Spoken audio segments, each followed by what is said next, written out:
Welcome to USA Global TV and Radio, where our mission is to provide education, entertainment, hope, and inspiration. USA Global TV and Radio connects you with experts and audiences all around the world every single day to help you succeed in business and to live a richer life. Visit us at usaglobaltv.com to learn about career and life-changing training and mentoring programs like the Listening Mentor.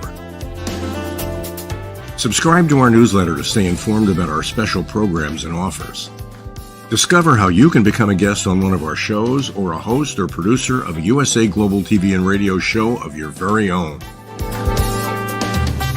That's USA Global TV and Radio, where the doctor is always in.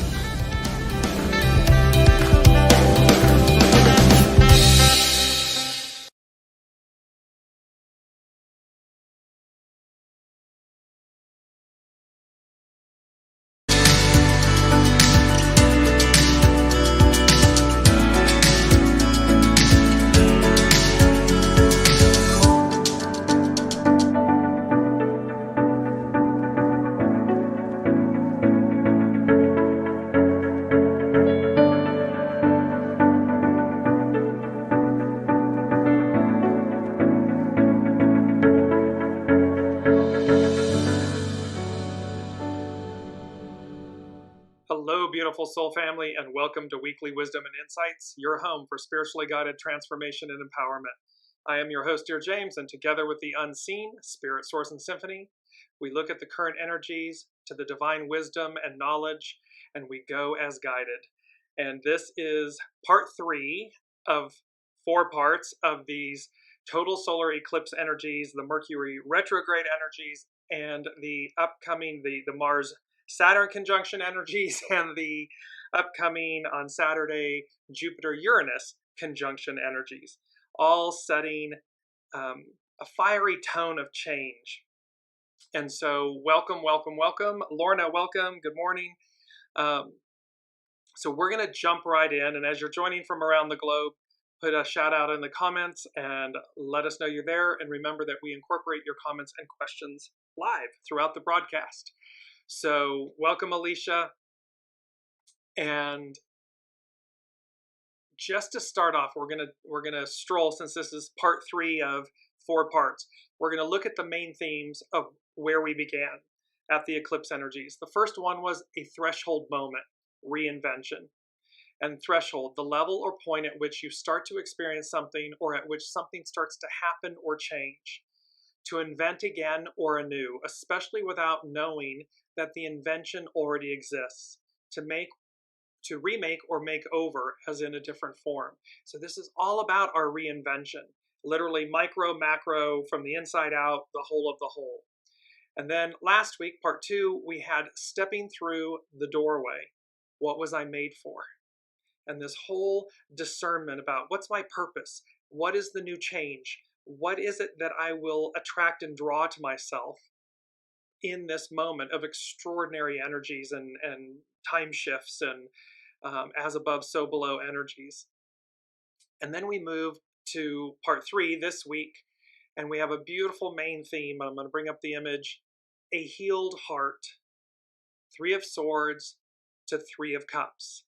And you have this beautiful image, this purple violet tree that's shaped like a heart, with the purple blue sky and everything, and this a healed heart. And that is the real message, that these energies, because remember the eclipse energies, so the new moon and the sun and Chiron, the wounded healer, were conjunct together at 19 degrees Aries, I believe, and thereby we have this healing aspect going on, a healed heart. And it's a healed heart, meaning it's done. It's a fait accompli. So even though we may not feeling it in the moment, that is the energy, that is the where we're going. And it's this 3 of Swords to the 3 of Cups. And then when you look at the field, this golden field with these kind of violet purpley flowers, it reminded me of the Wizard of Oz. And when Dorothy and the Tin Man and the Scarecrow and the Cowardly Lion and Toto end up in the poppy fields. and how they kind of drift off because the poppies have them. There's a spell on the poppies that makes you fall asleep. And that's what it was conjuring. Again, the Wizard of Oz, and this mastery of everything we look for is within us. And let me just go briefly to, so this Three of Hearts and the Three of Swords. We're going to talk about them. I'm going to bring up an image so you can see what I'm talking about. On the left of the screen is the image in the tarot of the Three of Swords, and it's literally a red heart with three swords kind of stabbing through it. You can see there's storm clouds and thunder and so forth behind it. And then to the right is the Three of Cups, which is known as the Three of Hearts, the Three of Cups, about emotions. And so the Three of Swords denotes heartbreak, separation, sadness, grief, sorrow, upset, loss, trauma, and tears. One of the most iconic images in the tarot, the Three of Swords displays a floating heart that is pierced by three swords. Above it, there are heavy clouds. There is also a heavy downpour in the background. The symbolism is pretty opaque, and the emotional effect that it has is immediate. The heart is the seat of warmth, affection, and spirit, and the three swords indicate the power to harm, cause pain, and create suffering to what it pierces. This is an image of grief, loss, and literally heartbreak. The clouds and rain depict the surrounding grimness of the situation. All these symbols point to the Three of Swords, showing a low point in one's life. And remember, a healed heart. The Three of Swords to the Three of Cups. So we're moving from this Three of Swords, the agony, the pain, the separation, the grief, the loss, the heartache, to the actual Three of Cups. And this Three of Cups is a card of celebration. And so the Three of Cups denotes friendship, community, gatherings, celebration, group events, social events. And the 8, 2024 is an 8 year, and hexagram 8 is uniting, unite. So this coming together, this celebration.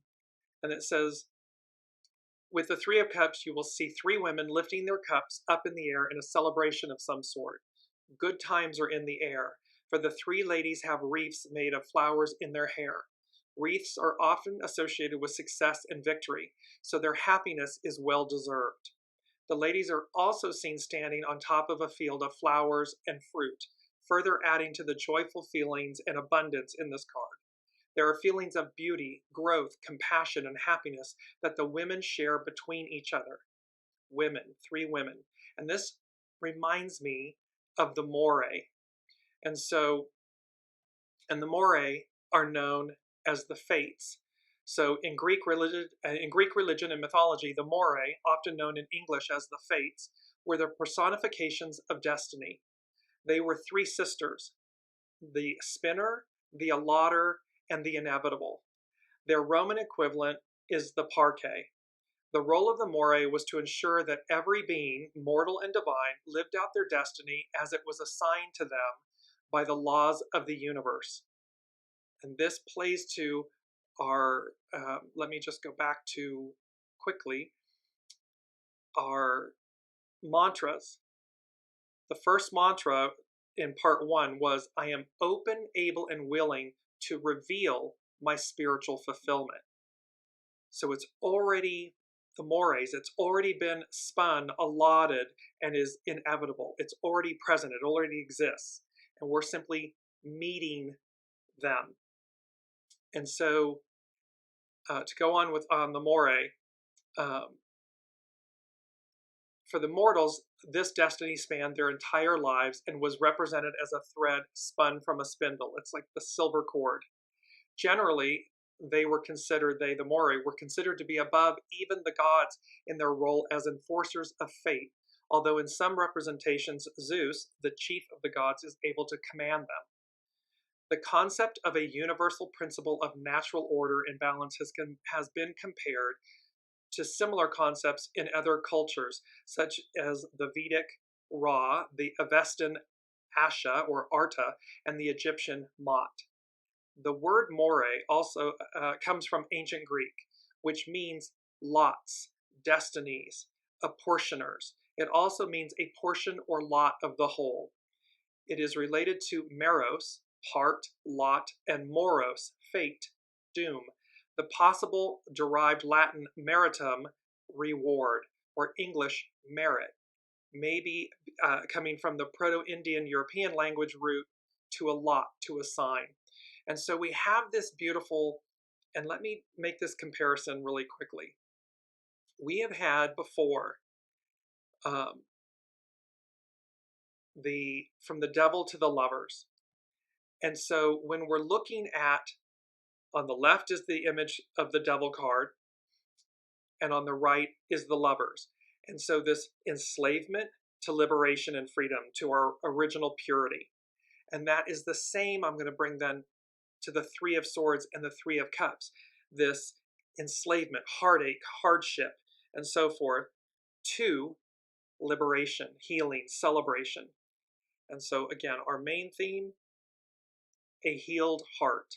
Three of Swords to the Three of Cups. And just this beautiful, this image just makes my soul smile because it is so whimsical. It's so beautiful and healing, the colors, the vibrancy with the heart and everything. And then again, these golden pasture lands and everything with the flowers springing through them. And it's spring in the northern hemisphere, fall in the southern hemisphere. But you get the point. There is a healed heart.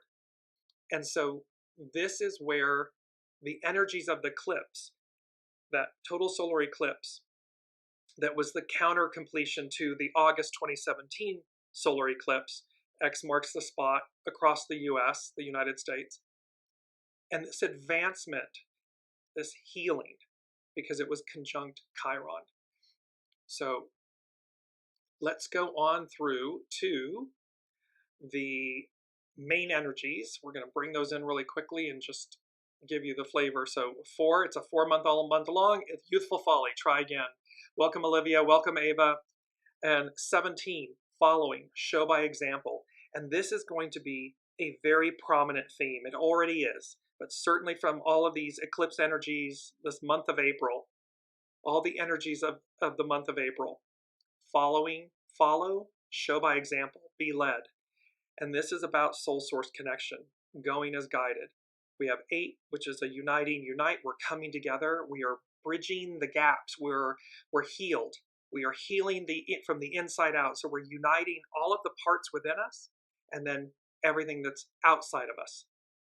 20, we've had this before. It's the beautiful 20, contemplation and overview, that we receive a higher view, a higher octave of what's playing out. We're not down in the trenches, in the muck of it. We are standing at a higher precipice, being able to see through, cut through the illusions. Pardon me, cut through the crap. We're cutting through. And then, of course, the 20 becomes a 2. It's the receptive. It all keeps leading back to the divine feminine, to the divine mother within all of us, to this divine feminine aspect, Aquarian age, and how uplifting and healing and nourishing that is.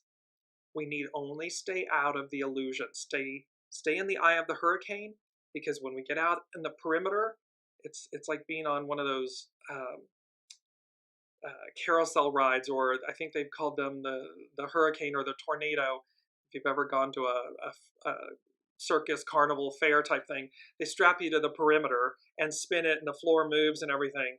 Well, for me, it makes me violently ill. But yet when you stand in the center, it's as if it's not moving at all. And that's a paramount point here, is what they're saying, the unseen is saying. So let's move to the astrological influences. And to give you a taste of what we had, part 1 was colossal occurrence, extraordinarily great in size, extent, or degree, gigantic, huge. So these energies, these April energies, are enormous. They are a colossal occurrence. In part 2, a definitive page turner, turning the page on the past. So there's a demarcation, there's an X marks the spot, a demarcation line. We are moving past, we're turning the page on the past. On this week, part 3, it's on the wings of love. And you will see with the SABIAN symbols, many references to love, to celebration, and 2 wings. And so this on the wings of love. And again, we have all the same energies. This on 4-1, we had Mercury station retrograde. On 4-8 was the total solar eclipse. On 4-10, Mars and Saturn conjunct. And coming up on Saturday, 4-20, is the Jupiter conjunct Uranus. And the Mars-Saturn, it creates a new 2-point-something year cycle. And the Jupiter-Uranus conjunction creates a 13-14 year cycle. So all of these new, plus the solar eclipse, this total solar eclipse. So powerful energies. Here's the astrological chart for the total solar eclipse. And as you can see, look at all the planets just stacked up on the right-hand side of the wheel. And they're all, they're all there. And you see the moon, the sun, and Chiron all at 19 degrees Aries. You also see just below the moon is the north node at 15 degrees Aries, which is within 5 degrees orb. So it's conjunct as well. And then to the far upper part, you see the symbol for Mercury at 24 degrees Aries, 5 degrees outside. And there's an aspect about this because Mercury is retrograde. So it's traveling, quote unquote, backwards. Well, the second thing that the unseen, I've skipped the first thing, I'll come back to it. The second thing the unseen said was Mercury retrograde. And then I heard the lyrics, "Baby, think twice, this is serious." It's from the song, it's by Celine Dion. And the point was, they're talking about a doubling and tripling down on the eclipse energies, messages, movements, and changes. Because Mercury advanced, it went forward, it was leading the way, it crossed the 19 degrees of Aries. It goes retrograde, we have the eclipse, then it's retrograding, so now it has reversed back over that point, that 19 degrees, and when it goes direct, Mercury will go back over. So each time it's accessing that 19 degrees, and it's Mercury, it's how we think, communicate, speak, it's our interpersonal planet of communication. And so it is going to trigger this point 3 times. And so there's a message here of doubling down on us getting the message. The unseen could not be more clear that we get the message of these eclipse energies and their message, their movement, and the changes, because that's what it's going to invoke. And even if we have yet to see it, something actually occur, doesn't mean it's not happening. Doesn't mean that it won't happen. Because remember, these energies of the eclipse arc out for many months to come. Until the next, so approximately 6 months. So there's a very loud message about with Mercury and us getting the message, receiving, and the unseen is saying getting the messages of the past, and it harks to that statement with Master Jesus when the apostle he said to the apostles, "You're asking where we're going without knowing where you've been." And so this is about, remember, Mercury retrograde, they said to us, it's the vision of the vintage convertible car. We're driving forward, open lane. It's not traffic. It's like an open country road. And so it's unobstructed. And yet we're utilizing the rear view mirror, principally the rear view mirror, to navigate forward. We're moving forward, but we're utilizing the benefit of the past, what's behind us, to know where we're moving, where we're going. It's not to live in the past. It's not to retain the past. It's to harness the benefit of the past, the power of the past, to know as we navigate forward where we're moving, where we're going. And then last but not least, we're going to move into the mantras. So in our first part 1, we had, "I am open, able, and willing to reveal my spiritual fulfillment." In part 2, we had our mantra of I am. Today, part 3, our mantra is I am my new reality. And I love this image. It goes so well with the main theme image in the sense that you see this beautiful, like vibrant red trees, and they've come up and over and they've made a beautiful white heart in the center. White, purity, renewal, new beginnings. And the message, our mantra, I am my new reality. So as we change, as things move through and move about, remember there's a new reality. And we're creating it in every moment of every day. I am my new reality. And so it means that we embrace change. We are in the flow of change. We get the messages. Mercury doubling down, we get the messages. And how do we get them? Why do we get them? This is the first thing that the unseen said. A direct connection to and with Source. And we're going to finish with this in part 4. And it has to do with Hebrews 7:26 and woe of the Pharisees and peace be with you. However, the point for part 3 of this 4-part series of this month of April is we have a direct connection to and with Source, Spirit, Symphony, Buddha, Allah, God, the all that is, however you relate to our higher soul source connection. We have a direct connection to that source, to that wisdom, to the purity of that truth, and what has been created for us. And so no matter the illusion of what's playing out, because remember, the old gets dismantled. There's chaos. It goes chaos, calm, chaos, calm. So as we're making massive changes, and we're moving from Piscean to Aquarian, patriarchal to matriarchal, it's a massive shift. And so there's chaos because there are those that are clinging to power, clinging to what was, not wanting to release it. And yet there's an entire other bevy of souls, 8 billion souls on the planet, that are ushering in, welcoming the new energies. And so there's a shift, not to mention these April shifts, all supporting the greater shift. So let's move into the Sabian symbols because they're quite extraordinary, and it's been some time. We've been breaking them down. So the first we're gonna address, because on Saturday upcoming on April 20th is this Jupiter-Uranus conjunction. Its Sabian symbol is white dove flying over troubled waters, the spiritual inspiration that comes to the individual in the overcoming of crisis. Here also we are confronted with a symbol of guidance, and the dove flying over troubled waters reminds one of the story of Noah and the ark. Noah met his and mankind's crisis courageously and in complete obedience to God's promptings. The test completed, a healed heart. He received the dove's message.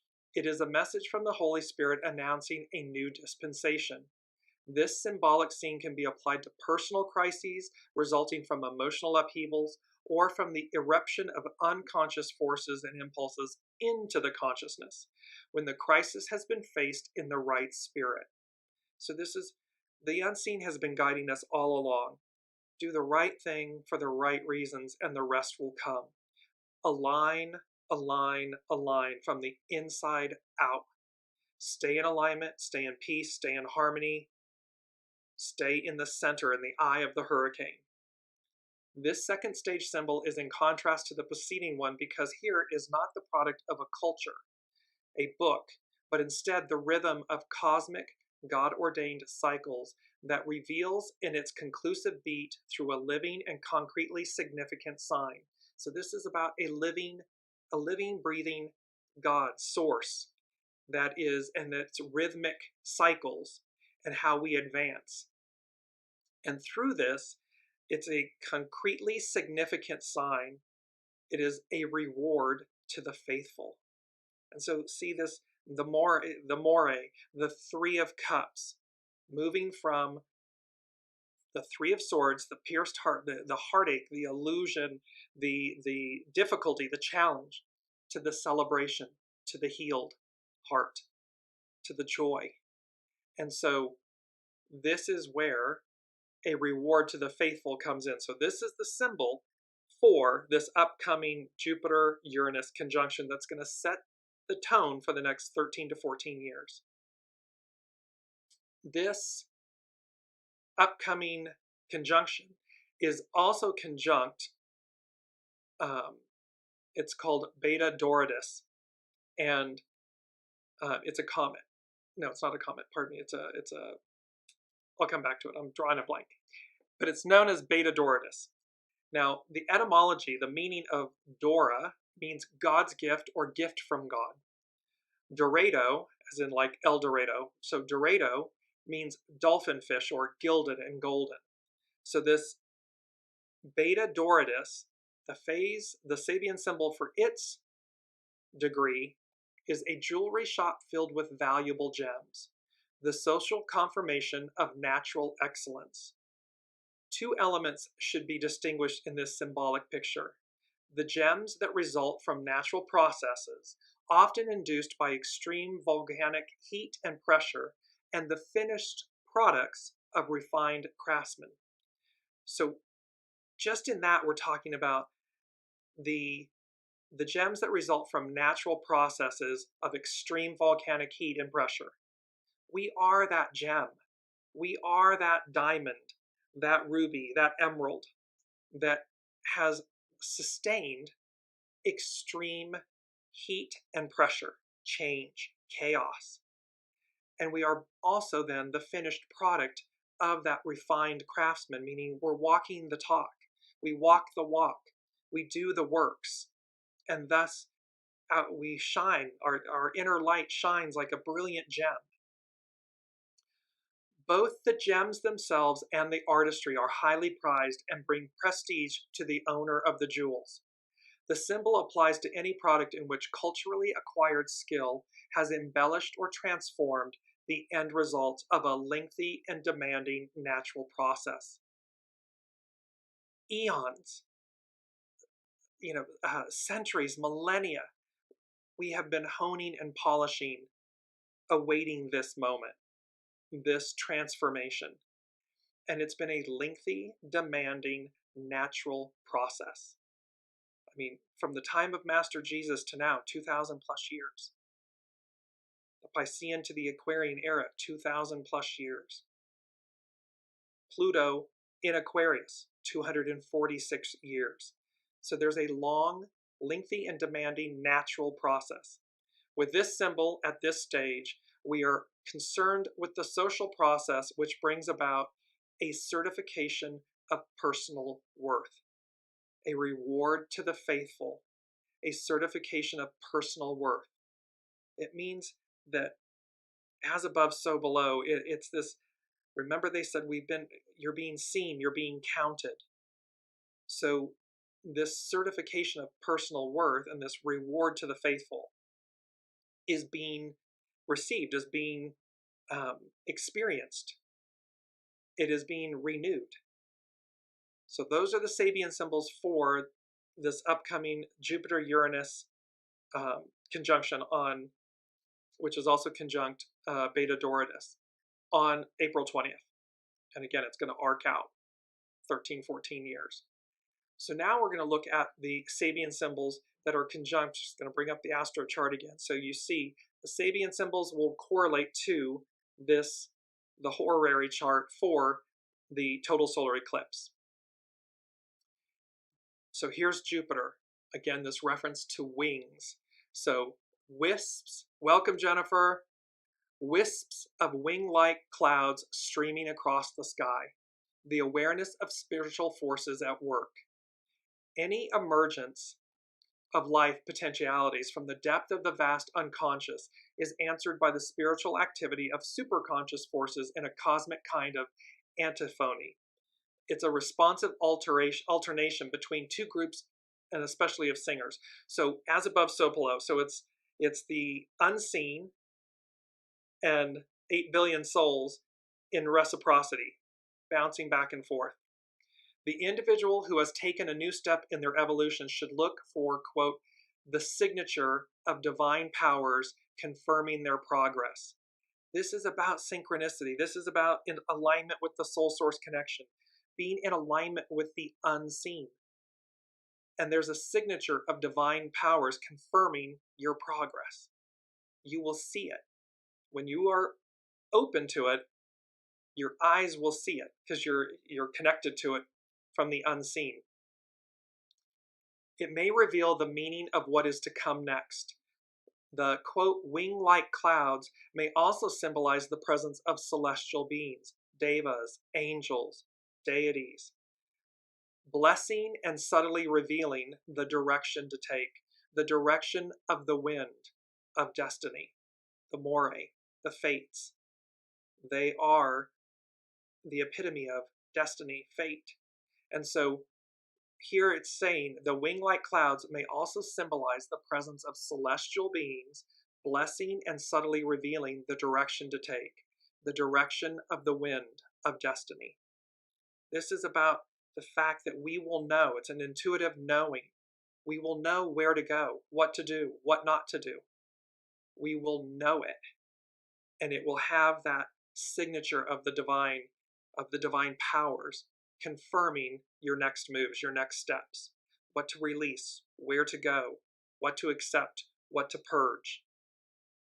This stage concludes a process which the individual, having experienced, should find themselves more securely established in their own original nature, soul source, your soul nature, your soul essence, receiving the blessings of supernatural forces.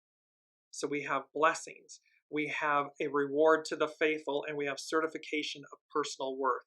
These are incredibly auspicious messages from the unseen, tying to the energies and the planets in the natal chart at the time of the eclipse. The new moon and sun and Chiron, all conjunct at 19 degrees Aries. Their Sabian symbol is a young girl feeding birds in winter, overcoming crisis through compassion. So we've had crisis, we're overcoming crisis, and we're moving. So we're moving from the Three of Swords to the Three of Hearts, the Three of Cups, a healed heart. Nature's seasonal rhythms imply an oscillation between living and dying. Through creative imagination, humankind can fly over the cycle and discover means not only to escape from the fatality of seasonal decay or deprivation, but to assist other living entities to survive through crises. So we're leapfrogging, we're transcending them, and we're able to demonstrate and help others, assist others, demonstrate. It's hexagram 17. Follow, show by example, demonstrate. And by walking the talk, we naturally emit and demonstrate how you survive through crisis. Migrating birds fly south, but by establishing a partnership with other creatures unable to escape wintry deprivation or death, humankind can maintain the life of the spirit, symbolized by birds, steady through all crises, if, like a young girl, they are wildly open to the promptings of love and sympathy, divine feminine. And it's a young girl denoting innocence, vitality, innocence, and the beauty of the promptings of love and sympathy. And this goes to the heart of number 3, because this word escape has constantly been shown in this hexagram, where the new moon, the sun, and Chiron, they are the main players of these eclipse energies. And it's about escape, how to, not only to escape wintry deprivation. There's all this reference to escape. And number 3 from the unseen was the word escape. No one escapes the tragedy, the outcome, the result, the reality. And it has to do with, and then tragedy, a play dealing with tragic events and unhappy ending, especially concerning the downfall of the main character. This immediately spoke to, first off, it's like, well, who's the main character? Oftentimes one would say, or most times you would say, it's the protagonist. However, the main character can be the antagonist that has created the chaos, the adversary. And initially and immediately, what came to mind when I received this from the unseen was, it's the bruised heel, crushed head from Genesis 3:15. So in essence, Master Jesus, his heel is bruised, but he crushes the head of the adversary.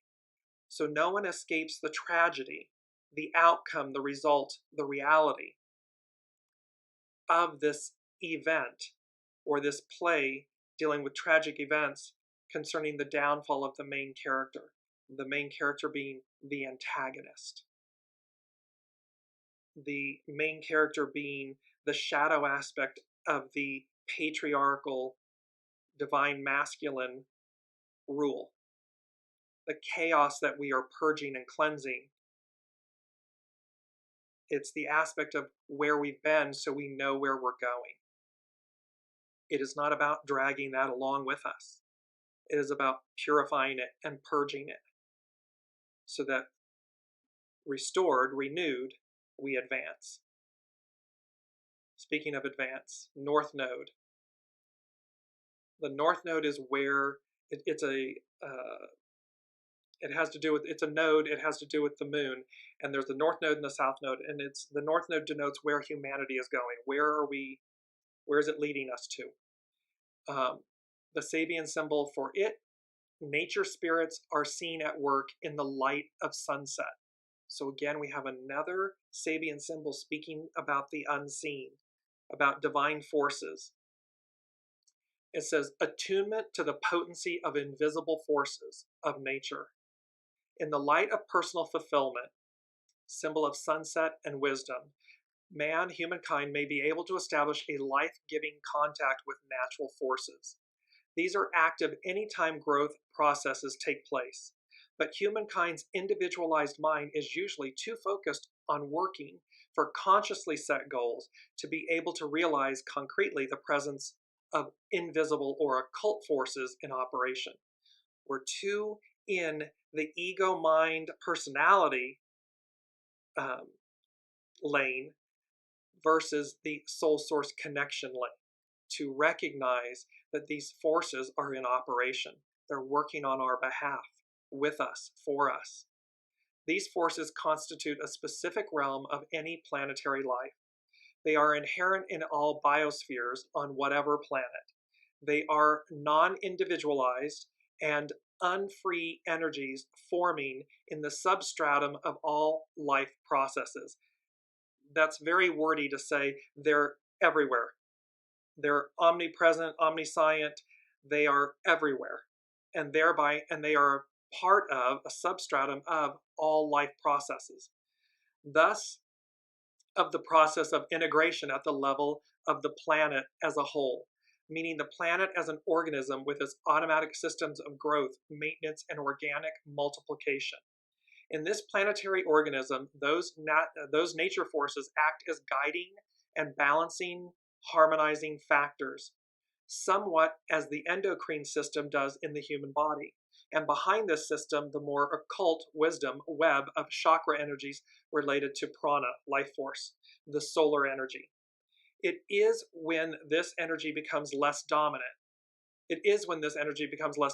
Thus, symbolically at sunset, or when the body energy is weakened by illness, fasting, or sensory deprivation, that it becomes easier to perceive these nature spirits, quote, nature spirits, and to give them forms that symbolize the character of their activities. So in other words, when our defenses are down, when we're not in our ego mind personality lane, when we are uninhibited, relaxed, they become present. We see them, we connect to them more naturally and organically, and thereby we are able to perceive these nature spirits and to give them forms that symbolize the character of their activities. It can be a billboard, it can be a song, it can be an image in the clouds, it can be a call from a friend, a family member, or something. They take form and symbolize the character of their activity. These forms differ with the cultural imagery of each human collectivity, retaining nevertheless some basically similar characteristics, meaning that where we are, our place of origin, where we live on the planet, what societies we partake in, and so forth, will play a role. It will speak to us in a matter of character and symbology. When this Sabian symbol reaches into the consciousness of humankind seeking meaning, it should be seen as an invitation to open their minds to the possibility of approaching life in a holistic and non-rational, intuitive manner. A soul source leading, your soul leads manner. This symbol implies a call to repotentialization. What this also means is the process of becoming like a little child. Master Jesus says, you want to inherit the kingdom of heaven? Be childlike. Be childlike means awe, wonder, openness, ability to communicate with the whole of the whole, with the unseen. It means to be in the lane of your soul, its purity, its innocence, its goodness, its openness, and its gnosis, its wisdom.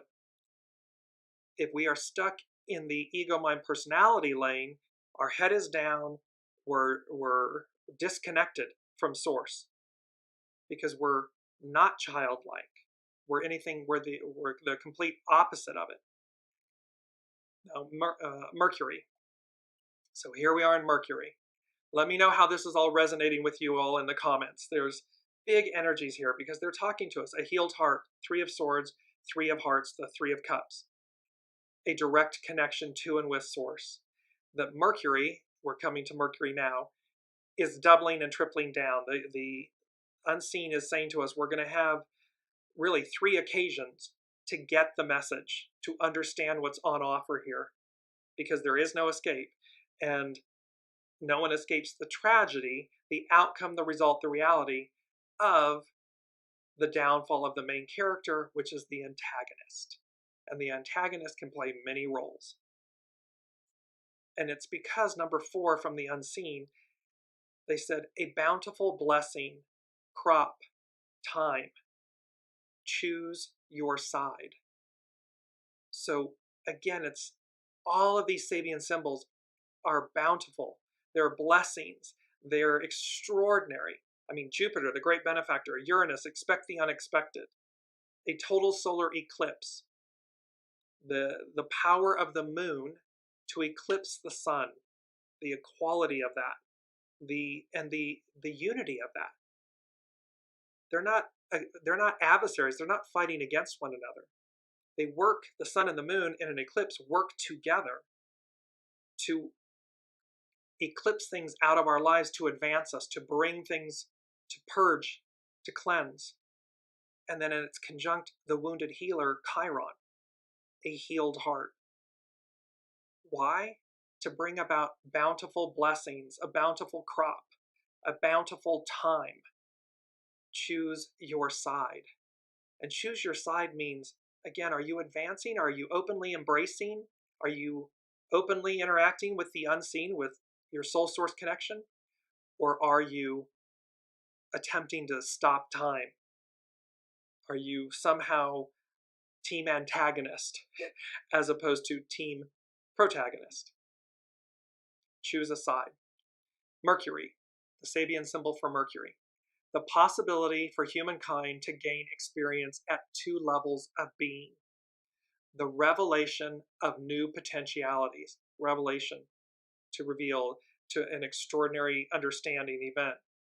In some unspecified way, the symbol is a guarantee that humankind can operate successfully at 2 levels of consciousness when they have previously met the condition mentioned in the preceding symbol. Be open, be able, and be willing to shape your translucent mind in the form revealing spiritual fulfillment. This is where the mantra came from. I am open, able, and willing to reveal my spiritual fulfillment. So it's saying that when we can operate at 2 levels of consciousness, when we've met the condition of the preceding symbol, which is I'm open, able, and willing to reveal my spiritual fulfillment. I'm aware that it exists. I'm ready to do it. And you will be able to experience life and power on inner as well as outer planes. The implied message is one of faith. Humankind can only truly experience what they deeply believe they can experience. So again, the reality of color versus technicolor. Does technicolor exist? Does a world better than the one we are currently in exist? Are we a part of it? Does that exist? The implied message is one of faith. Humankind can only truly experience what they deeply believe they can experience.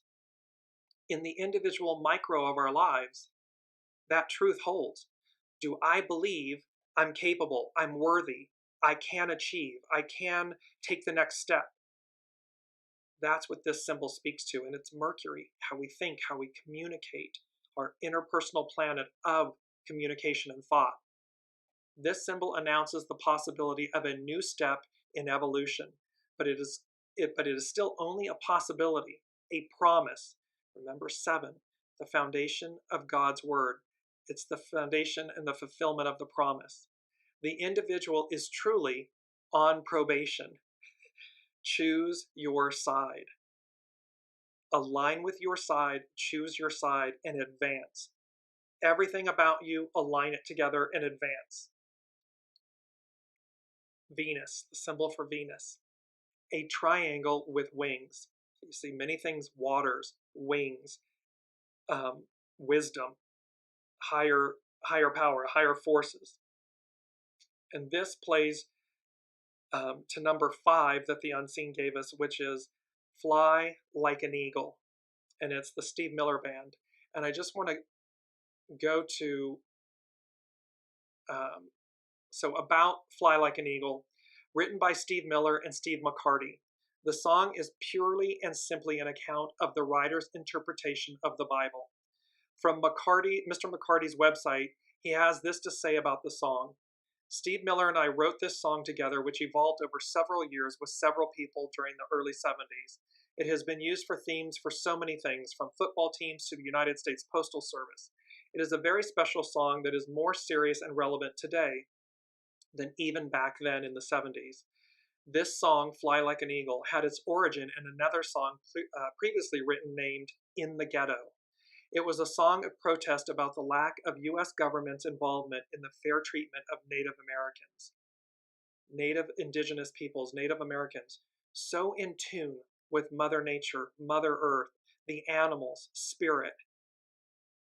And in essence, this In the Ghetto, this protest about the lack of consciousness in their fair treatment. In the chorus, Fly Like an Eagle, to be carried in spirit, is a direct reference to the Old Testament prophet Isaiah. In Isaiah 40:31, in the King James Version, we read, "But they that wait upon the Lord shall renew their strength. They shall mount up with wings as eagles. They shall run and not be weary, and they shall walk and not faint." Whereas Mr. Miller's verse, "Feed the babies who don't have enough to eat. Shoe the children with no shoes on their feet. House the people living in the street. Oh, oh, there's a solution." In Miller 1976 is a direct reference to the New Testament in Matthew 25:34-36. "Then the king will say to those on his right, 'Come, you who are blessed by my Father, inherit the kingdom prepared for you from the creation of the world. For I was hungry, and you fed me. I was thirsty, and you gave me a drink. I was a stranger, and you invited me into your home. I was naked, and you gave me clothing. I was sick, and you cared for me. I was in prison, and you visited me.'" The solution is to treat others the way you would want to be treated. Again, this is found in the Bible New Testament, Matthew 7:12. The golden rule. "So whatever you wish that others would do to you, do also to them, for this is the law and the prophets." So we see how this on the wings of love, fly like an eagle, this do unto others as I would have done to me, because there's a deliverance at hand. There's a new dispensation at hand. They're drawing a line in the sand. You're being seen. You're being counted. And this personal lives, personal relationships, the relationship with ourselves, institutions, businesses, small businesses, governments, it applies to all of us. Because again, what's at the heart of all of them? People. Sabian symbol for Venus, a triangle with wings.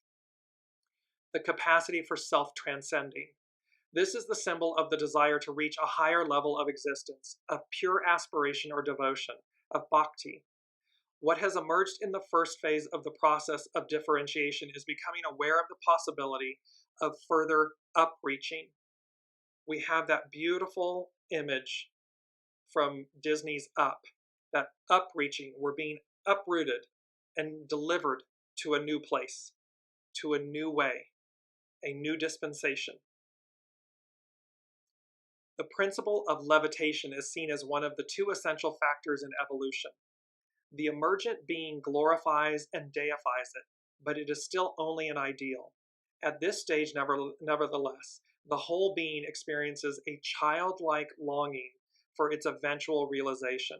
We have a childlike urge and knowing and desire for this higher realm of existence, this higher realm of possibility. At this stage, quote, a new dimension of being is envisioned, mobilizing creative endeavors. It's mobilizing us to create anew. It's mobilizing us to dream and believe and know that the ideal becomes the new reality. It's no longer trekking up the mountain. We've been so focused, this long process. We've been trekking up the mountain, trying to get there, trying to get to this ideal. Well, at this stage, a new dimension of being is envisioned, mobilizing creative endeavors. It's Venus, representing the divine feminine. The symbol for Neptune, light breaking into many colors through a prism. The analytical power of the mind necessary for the formulation of life processes in their many aspects. Cycles of existence begin in unity and end in what Dane Redier has called multi-unity. At the stage of consummation, the many individual differences are totaled. They constitute a sum. Within that sum, a unified total. The inevitability of the future process of differentiation is implied. So the future, the difference of what's before us is juxtaposed against what we've already experienced. And thus we return to this state of chemical matter known as humus. What the symbol tells us is that unity will always break again into multiplicity. The prism is always there. So in other words, chaos, calm, chaos, calm. It's constant because it's ever ascending, it's ever transcending, it's ever evolving. And that is true of us. We are not the same person we were in high school that we are in our 30s, 40s, 50s, and 80s, and hundreds. We go through incarnations within the incarnation. We are continually evolving as this beautiful multiplicity of this prism. There is no absolute unity. If anything could be called absolute, it is the relationship between the one and the many. The only absolute is your soul source connection. It is the one constant. It is what we come into this life with. It is present all throughout our life, and it is what we leave with. We don't take our possessions, our physical possessions. We don't take our homes, our cars, our titles, our cash, and, we don't take that with us. The only absolute is the relationship between the one and the many. This symbol points to the fundamental type of operation in all modes of existence. The most beautiful and seemingly everlasting experience of unity will in time be superseded by the need to attend to a multiplicity of details. This symbol speaks to differentiation. So we break apart, that splitting apart, hexagram 23, we split apart from the old so that we, in essence, emerge as this new fractal, this new prism, this new ideal, new life, an incarnation within the incarnation that advances us. The last symbol, there's two more to go. Lilith, known as the Black Moon, Lilith, a girls' basketball team. You notice the reference there's 2 or 3 times where these Sabian symbols are referencing girls. So youth, divine feminine, the innocence, the beauty, and the optimism, the possibility that is embodied in girls. This symbol is a girls' basketball team. Physical training to inculcate the feeling of participation in a collective culture. Basketball presents an interesting symbol. The ball must be thrown into a narrow opening high above the head of the player. The ego consciousness, the ball, must be driven upward to a focal point or circle that is ready to receive it, that already exists. We've got to lift the ego mind personality to a higher state of being, i.e., the soul. In a sense, this parallels what the boy on the merry-go-round in Virgo 6 can do if he succeeds in penetrating the ring with his stick. But there are notable differences. Here, the players operate as a team. It's unity, it's harmony, it's balance. In the original formulation of the symbol, there was no reference to 2 teams and thus to the competitive character of the game. What should be stressed here is the formation of a group acting as an organic whole and training itself to operate in a social context. It's uniting, unite, it's hexagram 8. And it is about collaboration, not competition. Unity, not community. Community can denote division. Unity is oneness, it's wholeness. A definite type of educational activity is implied with cultural as well as emotional overtones. It implies the training for group integration of girls, meaning of a type of consciousness more specifically receptive to collective forces. It's the ingenue, it's the innocence of the divine feminine at its earliest stages. And thus this training for group integration of a type of consciousness more specifically receptive to collective forces. The innocence of the divine feminine and the empowerment of it, the unity of it, the driving force of it. Last but not least, we have Lot of Fortune. And its Sabian symbol is a butterfly with a 3rd wing on its left side. The ability to develop, for inner strengthening, new modes of response to basic life situations. The butterfly is the ancient and traditional symbol of the results of the process of spiritual rebirth. If the butterfly has 3 wings instead of 2, a special development of an aspect of the spiritual life is shown. So what this is speaking to is the butterfly representing spiritual rebirth, renewal, and this additional wing is a special development of an aspect of the spiritual life. So it's an addition of heightened seeing, heightened receptivity, being able to see technicolor, the unseen. 3 is a symbol of fulfillment. Some power has been added to the normal spiritual life of the individual person. Divine blessings, a reward to the faithful. There's an enhancement at hand. Something's being added to, quote unquote, the norm. The ideal becomes the new reality. The left side usually refers to the instinctual field of the consciousness, but it is also the heart's side, a healed heart. A new strength is shown, perhaps yet unrealized. So we're speaking to something that is present, being conferred, a new dispensation. However, it may yet be unrealized, meaning it may not yet be known to us that it's there. A 4th stage symbol usually refers to some kind of technique or technical achievement.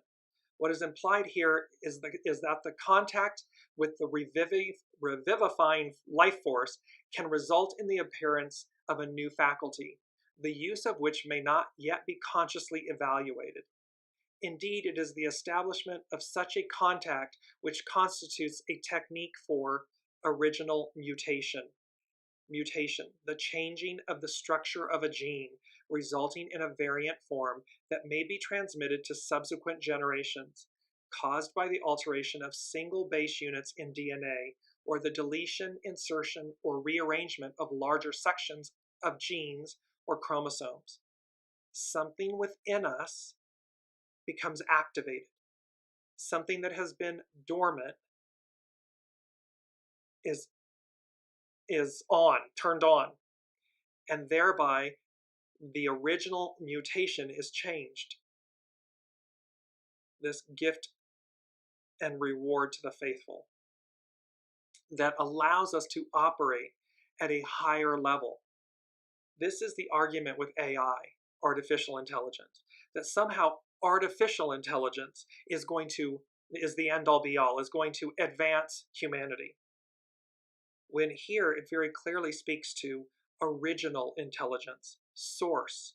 It's already a part of us. It is not outside of us.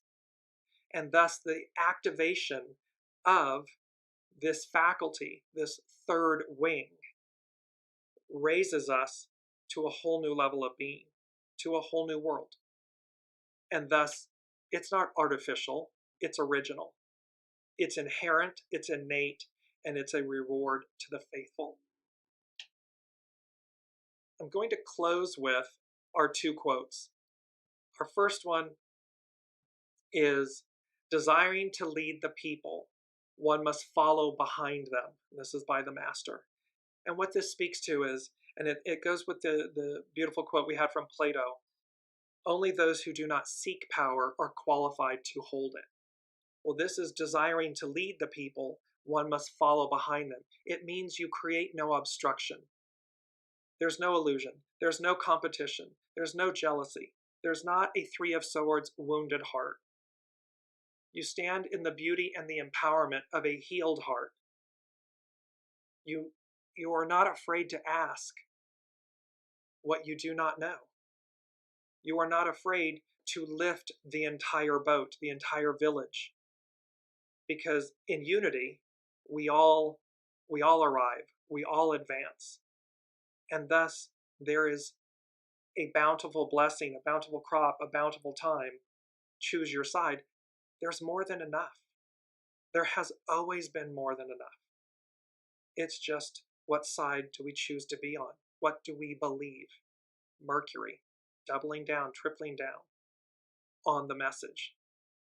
Last but not least is this beautiful quote by the master as well.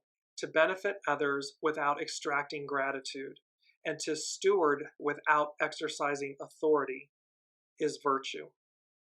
So again, this beauty of the fact that to steward or to benefit others without extracting gratitude, we don't do something with the intention of getting something in return, of extracting something. And we don't steward to exercise authority over others, to oppress, suppress, control. That leads to our downfall. And in this image, she's known as Lady Justice, but she's also known in originality as Themis. In Greek mythology and religion, Themis is the goddess and personification of justice, divine order, law, and custom.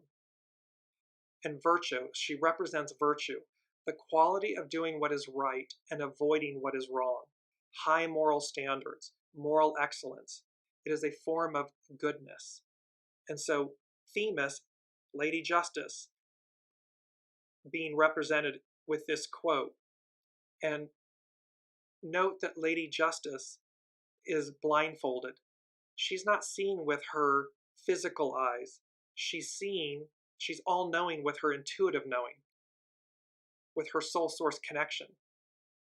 She holds the scales of justice high, meaning virtue and justice are paramount.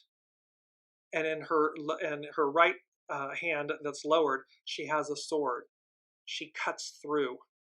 She cuts through the minutia. She cuts through the illusion. She cuts through the BS to render justice, virtue, goodness, moral excellence.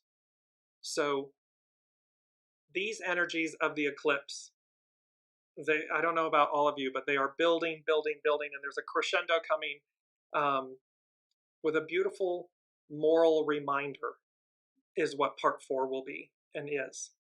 And so as we look through and as you work through these energies of the month of April that are going to play out for months and years to come, know that what is on offer is a healed heart. I'm just going to bring it up and close with it. It's our main theme of a healed heart. We're moving from the Three of Swords to the Three of Cups, from the Devil to the Lovers, from the antagonist to the protagonist, from reactive to proactive. Unity, harmony, goodness, grace, humility, opportunity. So fly like an eagle, and we will see you next week.